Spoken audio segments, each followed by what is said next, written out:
folks, welcome aboard the channel if you're new here. I'm Don, this is Rockin' the Country, where I react to non-pop country music, and this is no exception. I don't know the song. The song title itself intrigues me beyond measure. Brooks and Dunn with Reba. I mean, what a combination, right? Kyle Perkins made a gift to the channel for me to do this one.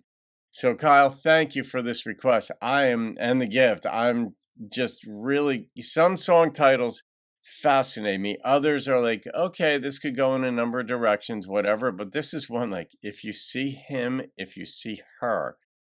Gotta have male, female on this one, obviously. So we're going to see what part Reba does, what she has to say, and what, I mean, is this about a breakup? They usually are, but this could also be about dreams and coming together. You know, I hope to see her, I hope to see him, this kind of thing. So let's find out what the deal is. And if you're curious about how to make a gift to the channel to get a song reaction up, the information's in the description box below, but it's $25 via Venmo or PayPal, and it takes me a day, sometimes two, depending on my workload and schedule and such, but generally it's up within a day. So anyway, let's see what this song is about so it could satisfy my curiosity. Here we go. It's poignant. You knew that much was coming.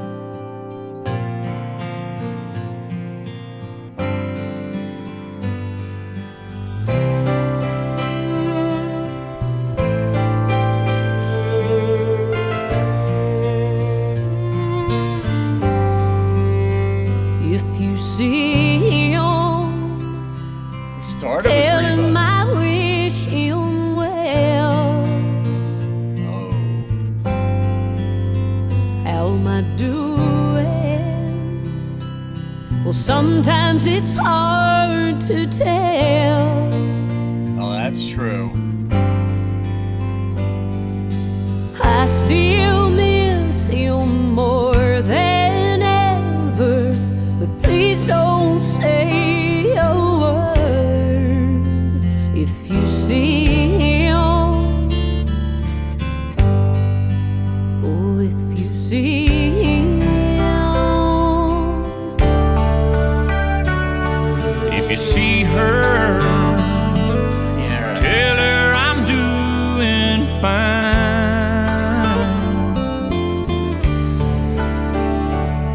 And if you want to, say that I think of her from time to time.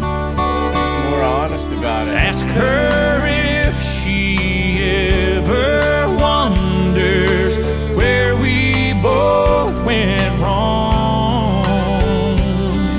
If you see her, if you see her,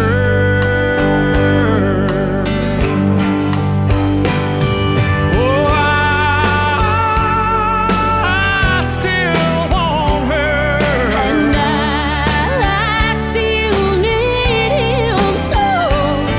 Oh, I don't know why we let each other go.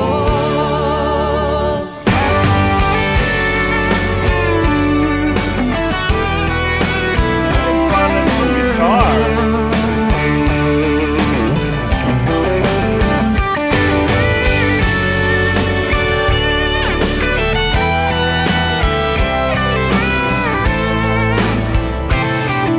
Love the use of piano in this. It's sporadic. If you see her, tell her the light's still on for her. Nothing's changed. Deep down the fire still burns for him.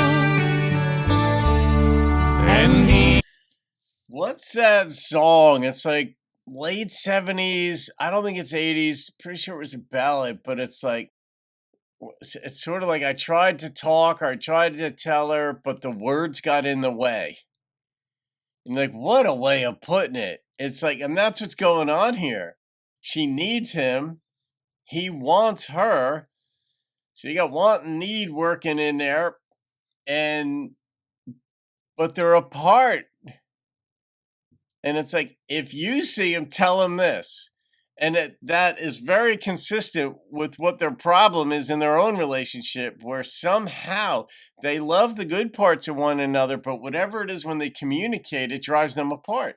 And that's where you have to have an overarching view in a relationship that, all right, I know she loves me. I know he loves me. So when he's speaking, he's not looking to, rip me apart or drive me into the ground. So however I'm hearing what he's saying, however I'm hearing what she's saying, maybe there's another lens through which to view it. Or maybe there's a lens or a question, a clarifying question I could ask to understand what she means when she says stuff. Now, some people say mean stuff in relationships. We know that. So that would at least narrow down the fact that no, they are saying mean things to me. I'm asking clarifying questions and but they're not listening to what I'm saying. They're not hearing where I'm coming from.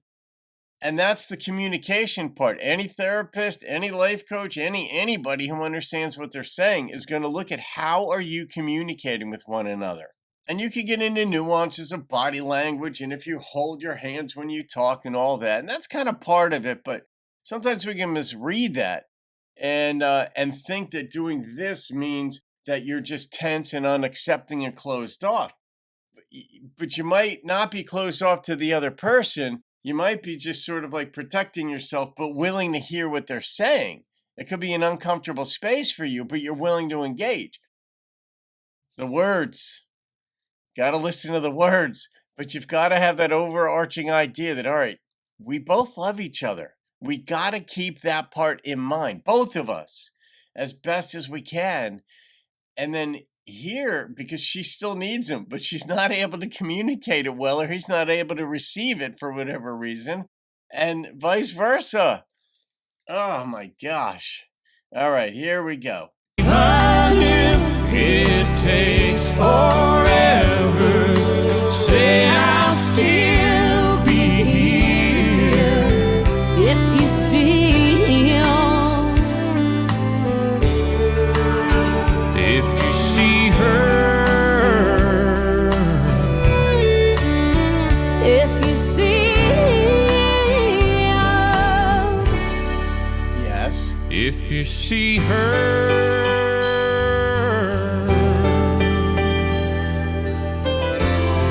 It's not resolved. They're not going to get together in this song.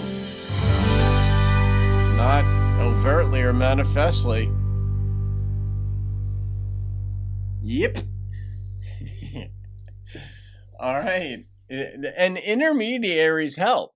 I mean, that is one thing that another trained or knowledgeable person will do is act as an intermediary between two people and say, all right, here's where he's coming from. Here's where she's coming from. In marriage counseling, that is one of the things that a therapist will do is get with her by herself, so she's free to say what her issues are.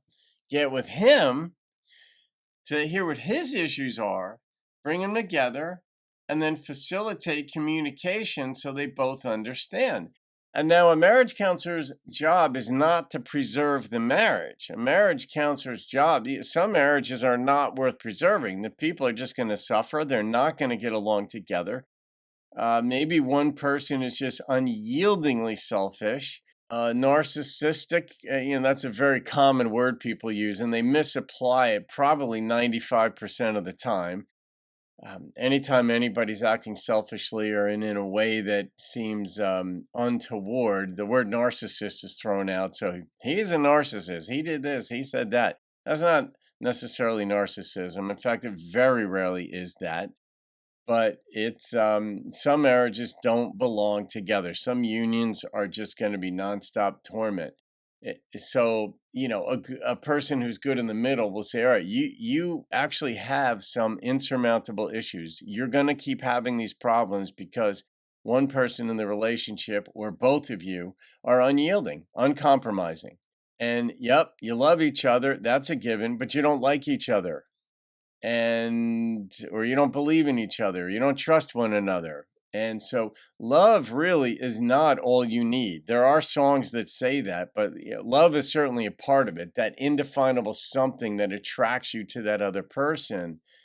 But then, as they say, the honeymoon's over and the work begins, so to speak. And that's where understanding one another, being patient with one another, trying to validate, validation is a very important thing. And it's not just cheerleading. Oh, you're wonderful. It is good to say that and hear that once in a while. Absolutely. But if that's the sum and substance of all you have to offer, if you can't look inside the other person's heart, their mind, their soul, based on listening to them and saying, wow, you are really smart. You're really organized. You're really artistic. You're just so admirable for these reasons. Those bind a relationship, and it goes way beyond love. Marriages generally don't end due to lack of love. They end due to lack of um, or lack of positive energy in the relationship, which is a lack of like. But the part of you that loves that other person, wants the other person, needs the other person, that wants the liking to resume or to resurge, to find reasons, to be given reasons to like the other person. But frequently you can find them. It just means you haven't been looking, because there are beautiful parts of every human being. It doesn't mean a relationship is going to be sustained merely because they have some beautiful parts to them that you see. They need to be supportive of you, embracing of you. You don't want them to keep crushing at your every thought or heart or hope or desire and just being like dickish, I guess. Well, Kyle, you got me off and running, didn't you? But these songs are touching on the things that I do as as a life coach, but also that's the lens through which I assess, I analyze, react to these songs. The philosopher in me, the life coach in me. And one thing that philosophy training does is, and I was a philosophy major at Rutgers, my alma mater, which had and still has the #1 or #2 philosophy department in the country and #3 or #4 in the world. And you study life, you study human nature.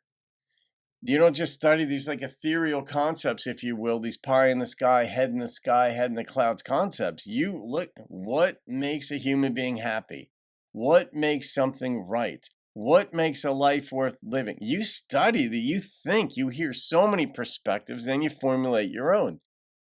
And this is in my wheelhouse right here, these types of songs. So I'm going to rate this one. I love the way they sang it. I was surprised that they led with Reba. Reba's an A-lister, but just for some reason, I thought, Ronnie or possibly even Kix would, either one of them would be leading this one. Reba brought it in, and that was a beautiful touch. I love the instrumentation. I commented, I like the sporadic use of right in the middle of a guitar solo. They interrupted it for about a second to bring in piano and right back to the guitar solo. It was beautiful.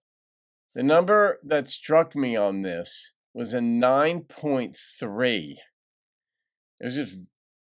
It was all of that. It was a song, a traditional country song that had meaning. It wasn't about rusted bumpers and rain and dogs. It was real stuff. So there you go. Thank you again, Kyle. Have a great day. I'll see you on another video and keep rocking the country.